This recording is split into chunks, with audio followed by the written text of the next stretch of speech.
가지고 투자자분들께서 은행에 가서 해외 채권형 펀드를 가입하시게 되면 일단 원화를 가지고 가서 은행에 가서 가입을 하시는데 결국은 이 투자되는 국가는 브라질이라든가 또는 러시아라든가 이런 국가에 투자가 되기 때문에 환전이 돼서 투자가 되거든요. 따라서 환율이 개입이 되게 됩니다. 따라서 이제 우리가 보통 쉽게 말씀드리면요. 선진국에 투자하는 채권형 펀드는 환해지를 하는 게 좋고요. 그리고 이머징 시장에 투자하는 채권형 펀드, 예를 들어서 뭐 브라질 채권형 펀드라거나 또는 뭐 다른 나라, 러시아에 투자하는 채권형 펀드라거나 이런 것들이 최근에 많이 소개가 되고 있는데 이런 시장에 투자하는 채권형 펀드들은 향후에 아무래도 달러 대비해서 이 나라의 어떤 이 통화 가치가 상승할 가능성이 높다라는 얘기죠. 뭐 이런 나라에 투자하는 채권형 펀드의 경우에는 환을 꼭 해지 안 하고요. 환을 오픈해서 가는 전략도 필요합니다. 왜냐하면은 우리가 일반적으로 이 투자를 할 때, 펀드 투자를 할 때 또 어떤 자본이득도 얻을 수 있겠습니다만 해외 투자를 한다라고 하면 환에 의한 이익도 굉장히 크거든요. 네, 따라서 그렇죠? 예, 이런 브라질이라든가 또는 뭐 다른 이머징 국가들 이런 국가들처럼 최근에 이 굉장히 국력이 올라가고 있고 경제가 굉장히 발전하고 있고 이런 나라들은 앞으로 그 나라의 통화가 달러 대비해서 가치가 상승할 가능성이 높기 때문에 이런 나라에 투자하는 이 채권형 펀드가 됐든 주식형 펀드가 됐든 이런 펀드들은 환을 해지하지 않고 가는 것도 하나의 전략이다라고 말씀을 드릴 수 있습니다. 네. 환해지 관련해서 이제 전략 말씀을 해주셨는데 그렇다면은 채권형 펀드 전반적으로 좀 가져갈 수 있는 전략이랄까요? 소개를 해주신다면 어떤 방법이 있을까요? 예. 우리가 이제 보통 채권형 펀드 하면은 크게 두 가지의 투자 전략을 가져갑니다. 이 첫 번째가 인덱스 플러스 알파 전략으로 가져가는 이러한 펀드가 있고요. 이 펀드는 전통적인 채권형 펀드라고 할 수 있습니다. 따라서 우리가 이제 채권형 펀드도 처음에 이제 투자를 하실 때 보면 벤치마크라는 게 있습니다. 그래서 내가 이 정도의 수익을 추구하겠다라고 하는 벤치마크가 정해져 있고 이거는 뭐 투자자분들께서 언제든지 확인을 하실 수 있는 그러한 요인입니다. 이 지수고요. 따라서 이러한 채권형 펀드, 즉 인덱스 플러스 알파 전략을 추구하는 채권형 펀드는 처음에 주어진 벤치마크 정도의 수익을 추구하는 아주 소극적으로 운영되는 펀드다라고 보시면 될 것 같고요.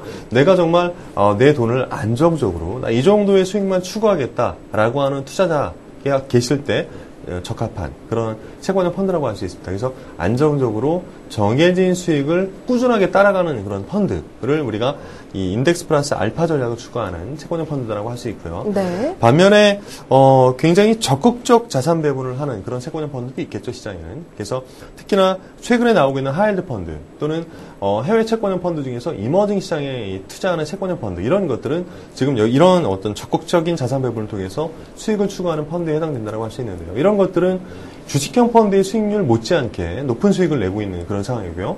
예를 들어서 작년 한 해 동안 하이힐드 펀드가 낸 수익들을 보면은 대략 한 30-40%의 수익을 냈거든요. 네, 꽤 높은 수익률을 그렇죠. 굉장히 높은 수익을 냈고요. 이런 펀드들은 제가 지난 시간이나 지지난 시간에 말씀드렸던 주식형 펀드들 수익률에 대비해서 결코 떨어지지 않는 그런 수익이거든요. 따라서 네. 이러한 적극적인 수익을 추구하는 이런 펀드들은 역시 이제 내가 좀 더 수익을 좀 더 제고하겠다 또는 적극적인 수익을 추구하겠다라고 하는 투자자들에게 적합한 그런 펀드가 되겠죠. 반면에 이런 펀드들도요 보면은 주식형 펀드 대비해서 변동성은 상당히 떨어지는 그런 모습을 보이기 때문에 주식형 펀드 대비해서 다소 변동성은 줄이고 대신 수익은 뭐 주식형 펀드 수준에는 못 미치겠습니다만 하여간 굉장히 높은 수익을 추구하는 이러한 전략을 가져가고자 희망하는 투자자들에게 적합한 펀드다라고 할 수 있습니다. 네.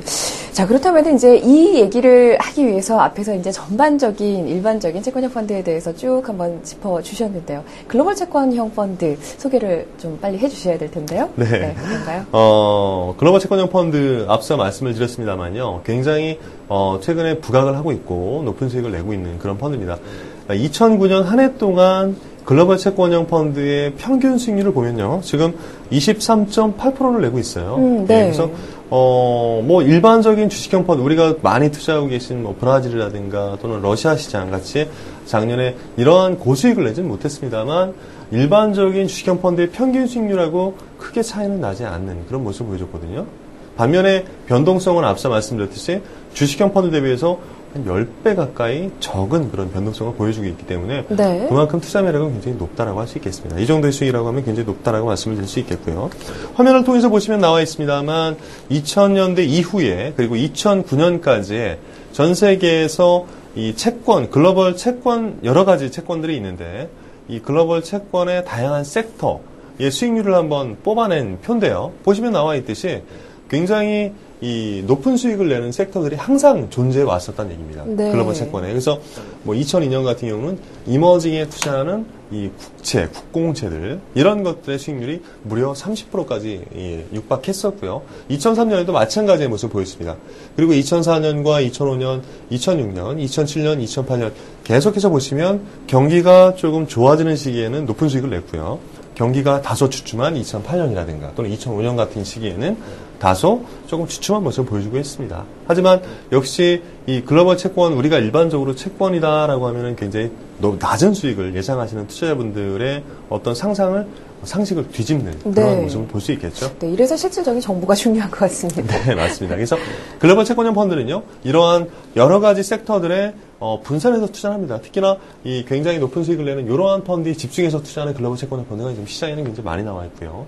이런 것들을 골라서 투자하는 펀드다라고 하면은 리스크는 줄이는 반면에 수익은 높게 가져가는 그런 어떤 수익을 거둘 수 있겠죠. 따라서 이러한 어떤 장점을 가지고 있는 게 글로벌 채권형 펀드다라고 말씀을 드릴 수 있겠고요. 특히나 이 앞서 말씀을 드렸습니다만 하이힐드 펀드, 글로벌 시장에 투자하는 하이힐드 펀드의 수익률은 최근 한 2년 동안에 굉장히 좋은 모습을 보여줬었습니다. 그래서 이런 모습들을 보면은 이 앞으로도 이 당분간 경기가 상승하는 그런 분위기가 좀 조성될 가능성이 높고요. 이런 상황에서 글로벌 채권형 펀드에 투자하는 게 굉장히 좀 필요한 부분이 아닌가. 이 주식형 펀드와 마찬가지로 한 축을 이뤄서 가야 되는, 포트폴리오 배분을 해야 되는 그런 부분이다라고 꼭 말씀을 드릴 수 있겠습니다. 네. 네.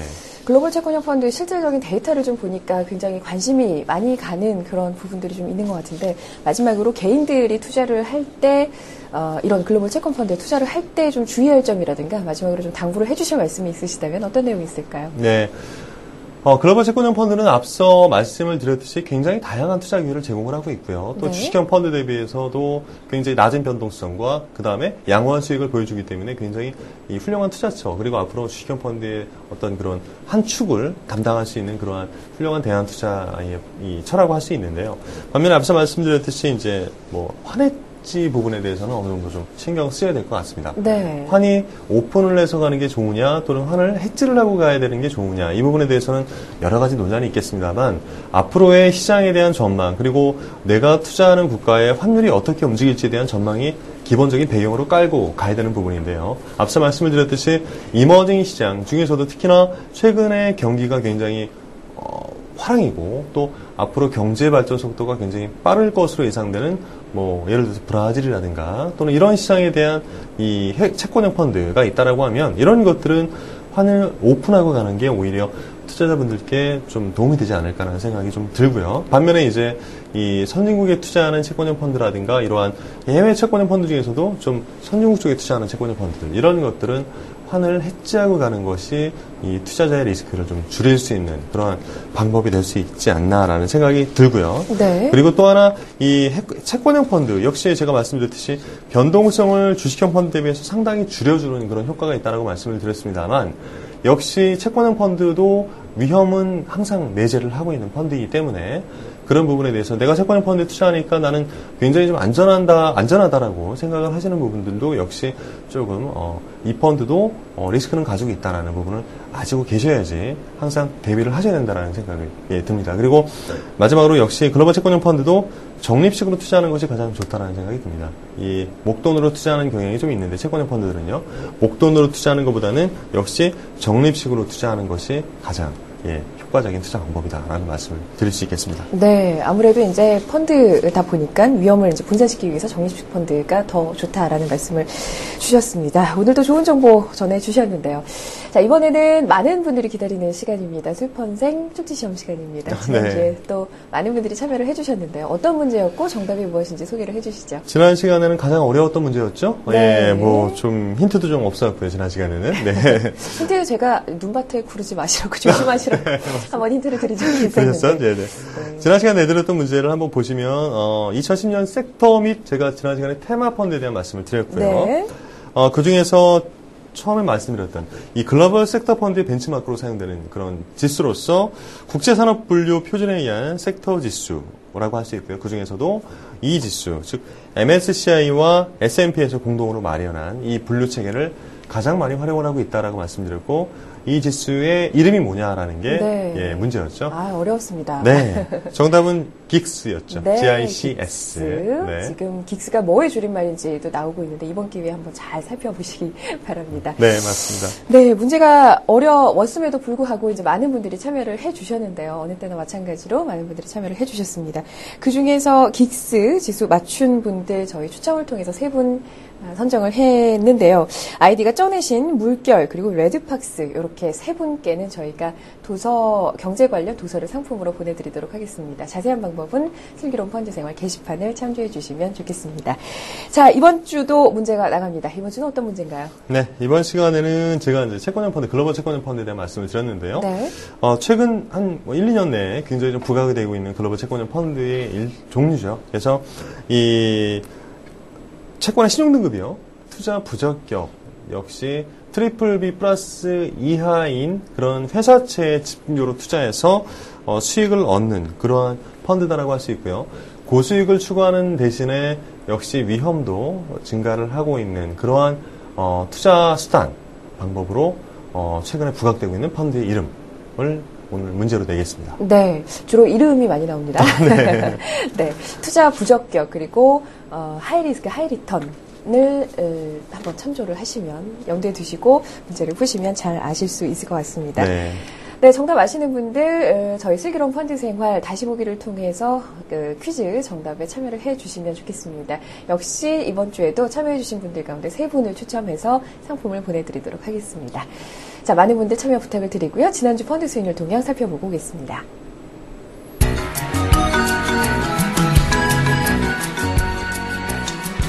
펀드평가사 제로인이 15일 아침 공시된 기준 가격으로 펀드 수익률을 조사한 결과 일반 주식 펀드는 0.03%의 주간 수익률을 기록을 하면서 코스피 등락률을 소폭 밑돌았습니다.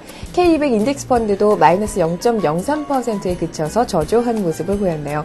배당 주식 펀드만 0.22%의 주간 수익률을 기록하면서 코스피 성과를 운돌았는데요. 반면에 중소형주 하락으로 인해서 중소형 주식형이 마이너스 0.15%의 가장 저조한 성과를 기록했습니다. 한 주간의 채권금리는 금통위 이후에 큰 변동성을 보이면서 등락을 반복하다가 기준금리 조기 인상 우려가 완화되면서 외국인 국채선물 순매수 등으로 인해서 하락 마감하는 모습을 보였습니다. 이에 따라서 채권금리는 모든 섹터에 걸쳐서 큰 폭으로 하락하면서 2주 연속 채권펀드 성과가 상승했는데요. 일반 채권펀드는 0.24%의 주간 수익률을 기록했고 듀레이션이 2년 이상인 중기채권펀드도 0.32%의 높은 주간 성과를 기록했습니다. 1년 미만의 초단기 채권은 0.08%로 가장 저조한 성과를 보여서 좀 대비되는 모습을 보였죠. 자, 15일 기준으로 제로인 유형 분류 기준 펀드 자금 동향을 조사를 했는데요. 공모 국내 펀드 순자산액은 한 주간 감소를 했습니다. 1조 7,474억 원이 감소해서 모두 158조 5,735억 원으로 집계가 됐습니다. 지난주에 코스피 지수가 1,700선을 넘어섰는데요. 때문에 차익실현성 자금이 꾸준히 유출되면서 ETF를 제외한 주식형 펀드 설정액이 1,995억 원이 감소를 했습니다. 순자산도 2,023억 원이 감소하면서 66조 3,192억 원으로 집계가 됐습니다. MMF에서도 이 대량 자금 유출이 발생을 했는데요. 순자산이 1조 6,852억 원이 감소한 65조 3,764억 원을 기록을 했습니다. 자, 제로인 분류 기준으로 여객펀드를 제외한 공모 해외펀드 설정액 살펴보죠. 15일 현재 61조 6,115억 원으로 직전주에 비해서 2,286억 원이 감소한 것으로 집계가 됐습니다. 순자산액은 9,586억 원 감소한 50조 537억 원을 기록한 것으로 조사가 됐습니다. 해외 주식펀드 비거세 폐지에 따른 환매 수요가 지속되면서 같은 기간 역시 ETF를 제외한 해외 주식형 설정액이 2,218억 원이 감소했습니다. 유형별로 보면은 브라질과 러시아를 제외한 해외 주식형 펀드에서 자금이 빠져나갔고요. 특히 중국과 인도를 비롯해서 일본을 제외한 아시아 태평양 주식펀드에서 자금 유출이 두드러지는 모습을 보였습니다.